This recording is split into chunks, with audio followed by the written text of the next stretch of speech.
सदर ट्रंप ने जंगबंदी की कोई डेडलाइन तय नहीं की। अमेरिका मुज़ाकरात के लिए ईरान के जवाब का इंतजार कर रहा है। ईरान को चाहिए कि वह अफजूदा यूरेनियम अमेरिका के हवाले करे। तर्जमान व्हाइट हाउस कैरोलिन लीच की मीडिया से गुफ्तगू कहा, अमेरिका की शराइत में नरमी नहीं होगी। ईरान को रोजाना $500 मिलियन का नुकसान हो रहा है। ईरानी क़यादत तकसीम का शिकार। सदर ट्रंप मुतफ़िक़ा रद्द-ए-अमल चाहते हैं। ईरान इस वक्त अपने मुलाज़मीन को तनख्वाह देने की पोजीशन में नहीं। सदर ट्रंप अपने हुर्मुज़ में नाकाबंदी से मुतमईन हैं। ईरान का 2 जहाज़ तहवील में लेना जंगबंदी की खिलाफ वर्जी नहीं। ईरान की तहवील में जाने वाले दोनों जहाज अमरीकी हैं, ना इसराइली। ईरान पर फौजी दबाव जारी और बहरी नाकाबंदी बदस्तूर बरकरार है। सदर ट्रंप जब बेहतर समझेंगे वो ईरान से जंग की टाइमलाइन दे देंगे।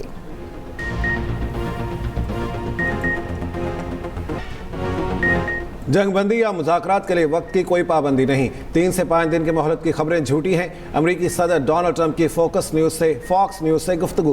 कहा, ईरान से मुज़ाकरात के लिए कोई नई तारीख तय नहीं है। लोग कहते हैं मिड टर्म इलेक्शन की वजह से मामला ख़त्म करना चाहता हूँ, ये सच नहीं। इससे कबल ट्रंप ने न्यूयॉर्क पोस्ट के रिपोर्टर से गुफ्तगू में कहा, ईरान के साथ मुज़ाकरात का दूसरा दौर जुमे को हो सकता है। ईरान के साथ मुज़ाकरात के दूसरे दौर के लिए अच्छी खबर है। अमरीकी अखबार के रिपोर्टर ने ट्रंप से गुफ्तगू का अहवाल बता दिया।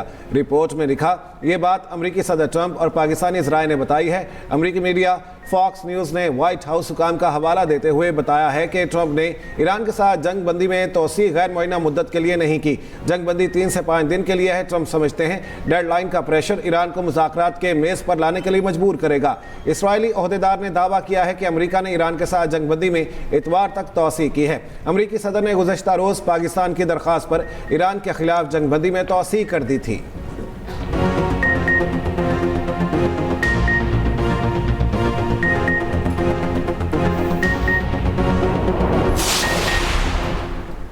आर्मी चीफ के बाद अमेरिकी नेवी भी ओहदे से बरतरफ। पेंटागन के सेक्रेटरी जॉन सी फेलन से इस्तीफा लेने की तस्दीक। गैर मुल्की मीडिया के मुताबिक जॉन फेलन और वजीर जंग में कई माह से इख्तलाफात चल रहे थे।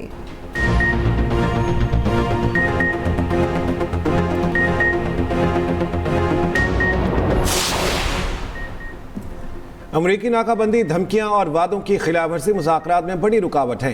ईरानी सदर मसूद पज़ेश्कियान का सोशल मीडिया पर पैगाम। लिखा, ईरान ने मुकालमे और मुआहदे का खैर मकदम किया और करता है।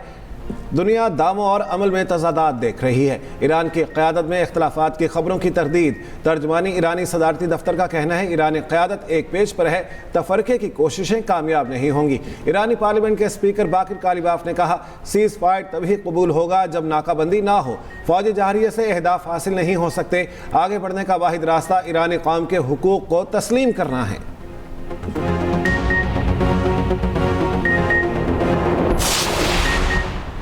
ईरानी पासदाराने इनकलाब ने 2 जहाज़ कब्जे में लेकर ईरानी साहिल पर मुंतकिल कर दिए। ईरान की 33 स्पीड बोट्स की आपदाए हुर्मुज़ में पेट्रोलिंग। ईरानी मीडिया ने वीडियो जारी कर दी। ईरानी बहरिया का कहना है कि दोनों जहाज़ों ने बगैर इजाज़त नेविगेशन सिस्टम में खलल डाला। दोनों जहाज़ आपदाए हुर्मुज़ में सेफ्टी को खतरे में डालने पर कब्जे में लिए गए। ईरानी मीडिया के मुताबिक समुद्री हदूद से कब्जे में लिया गया एक जहाज़ इसराइली हुकूमत से मुंसलिक है। जहाज़ों के कार्गो, दस्तावेजात और रिकॉर्ड की जाँच पड़ताल जारी है।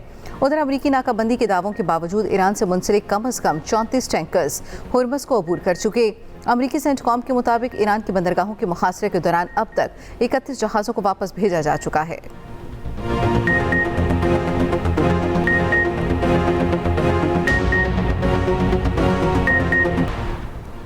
तेहरान की गलियों में बैलिस्टिक मिसाइल खर्म शहर 4 की नुमाइश। ईरानी मीडिया के मुताबिक मिसाइल 2000 किलोमीटर तक वॉरहेड ले जा सकता है। तेहरान में ईरानी शहरियों का हुकूमत के हक में मुजाहरा। अमरीका और इसराइल के खिलाफ शदीद एहतजाज, नारेबाजी।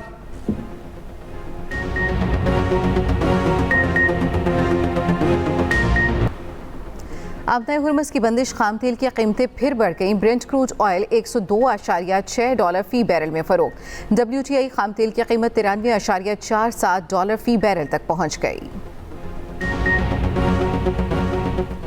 HPL पाकिस्तान सुपर लीग के फैंस के लिए बड़ी खुशखबरी। PSL 11 के आखिरी 3 मैचेस में शायकीन को स्टेडियम में दाखिले की इजाज़त दिए जाने का इम्कान। फाइनल और आखिरी 2 प्ले ऑफ मैचेस में शायकीन को इजाज़त दिए जाने का इम्कान है। जुडिशल कमीशन इजलास 28 अप्रैल को तलब इस्लामाबाद हाई कोर्ट के 5 जजेस के तबादले पर गौर होगा। जराये के मुताबिक जस्टिस मोहसिन अख्तर कियानी के लाहौर हाई कोर्ट तबादले पर मुशावरत होगी। जस्टिस बाबर सत्तार के पेशावर, जस्टिस अरबाब ताहिर के बलोचिस्तान हाई कोर्ट तबादले पर गौर होगा। जस्टिस समर रफत और जस्टिस खादिम सोमरू के सिंध हाई कोर्ट तबादले पर गौर होगा। 27वीं आईनी तरमीम के बाद हाई कोर्ट जजेस का तबादला जुडिशल कमीशन का इख्तियार है। लबनान में इसराइली जहारियत ताज़ा हमलों में लबनानी सहाफ़ी समेत 5 अफराद शहीद। अरब मीडिया के मुताबिक लबनानी सहाफ़ी अमल खलील की लाश तबाहशुदा इमारत के मलबे से मिल गई। लबनान की वादिया बका में भी ड्रोन हमला किया गया। इसराइल का हिजबुल्लाह के 2 अरकान को शहीद करने का दावा। जनूबी लबनान के कस्बे अल ख़याम समेत मुख्तलिफ इलाकों में बमबारी, तोप खाने का इस्तेमाल, रिहायशी इमारतों को बिल्डोज़र के ज़रिए मिसमार कर दिया, मसाजिद को भी निशाना बनाया। अमरीका की अपने शहरियों को फौरी तौर पर लबनान से निकलने की हिदायत। अमरीका ईरान मुज़ाकरात, पाकिस्तानी किरदार ने भारत को सिफारती सतह पर दबाव में डाल दिया। अमरीकी जरीदा दी एटलांटिक्स भारतीय सुबकी सबके सामने ले आया। रिपोर्ट में कहा गया इस्लामाबाद में होने वाले मुज़ाकरात ने पाकिस्तान को नुमाया हैसियत दी, जबकि नई दिल्ली खुद को पस मंजर में महसूस कर रहा है। भारतीय वज़ीर ख़ारजा सुब्रमण्यम जयशंकर ने इब्तिदा में पाकिस्तान के किरदार को कम अहमियत दी थी। 8 अप्रैल की जंगबंदी के बाद भारत में मोदी हुकूमत पर तनकीद बढ़ गई। अपोजिशन रहनुमा जयराम रमेश ने इसे मोदी की सिफारती नाकामी करार दिया। पहलगाम के फॉल्स फ्लैग ऑपरेशन को 1 साल गुजर चुका। भारत के पास इसके जवाब में कहने को कुछ भी नहीं। आज के दिन तक पहलगाम के हवाले से किसी किस्म की कोई ना सबूत भारत दे सका है, ना शवाहिद फराहम कर सका है, और ना उसके पास कोई खातिर ख्वाह जवाब है पहलगाम को लेकर। भारत का मसला ये है कि वो अपने अंदरूनी मामलात को बैरूनी मामलात बनाकर पेश करते हैं और अपने बैरूनी मामलात को अपने अंदरूनी मामलात बनाकर पेश करते हैं। और इसकी वाज़ेह मिसाल ये है कि दहशतगर्दी भारत का अंदरूनी मामला है, वो उसको बैरूनी बनाकर पेश करता है। जो कश्मीर का इशू है, एक इंटरनेशनल इशू है, बैनुल अक़वामी सतह का इशू है, वो एक बैरूनी इशू है, उसको वो अंदरूनी मामला बनाकर पेश करते हैं। मार के हक में भारत को मुंह की खाना पड़ी। भारत की किसी भी मुहिम जोई का फैसला कुन जवाब दिया जाएगा। विफाकी वज़ीर इत्तलात अताउल्लाह तारड़ का कहना है दहशतगर्दी भारत का अंदरूनी मामला है जिसे वो बैरूनी बनाकर पेश करता है। भारत की मक्कारी खुलकर सामने आ चुकी। भारत पहलगाम फॉल्स फ्लैग पर कोई शवाहिद पेश नहीं कर सका।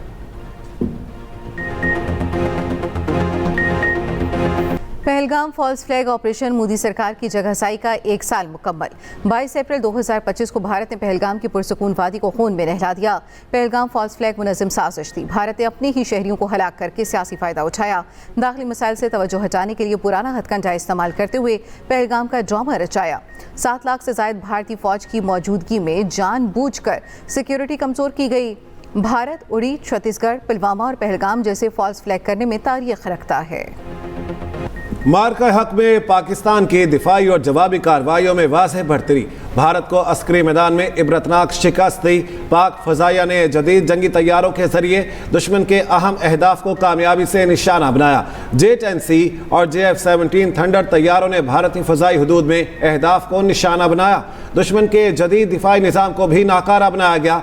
पाकिस्तान ने जदीद मिसाइलों के जरिए भारतीय फौजी अड्डों को निशाना बनाया। पाकिस्तानी ड्रोन्स ने भी दुश्मन की हदूद में अहम मालूमात हासिल की। ज़मीनी महाज पर पाक फौज ने पेशकदमी करके दुश्मन के नापाक अज़ाइम को नाकाम बनाया। दोबारा ट्राई कर रहा है, उसको चाहिए ट्राई करे। पिछली दफ़ा उसने राफेल करवाए थे, इस दफ़ा पूरा इंडिया तबाह करवाएगा।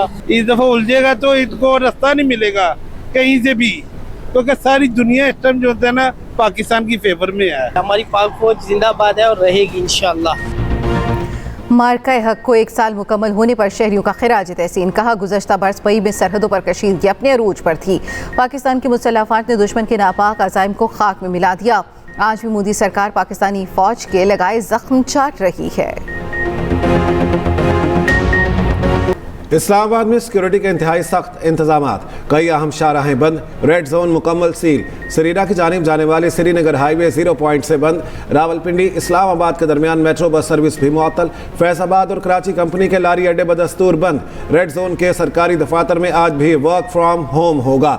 वजारतों के अफसरान और मातहत अमला शहर में मौजूद रहें ताकि बवक्त ज़रूरत बुलाया जा सके।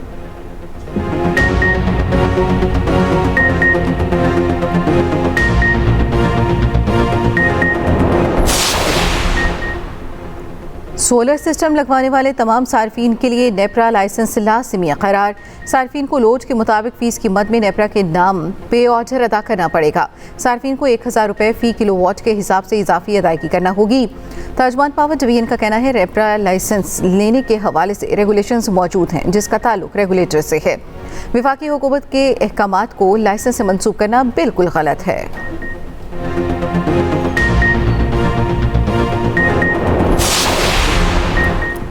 फ़ज़ाई मुसाफिरों के लिए अच्छी खबर। 5 साल बाद फ्लाई जनाह 1 मई से इस्लामाबाद लाहौर की परवाज़ों का आगाज़ करेगी।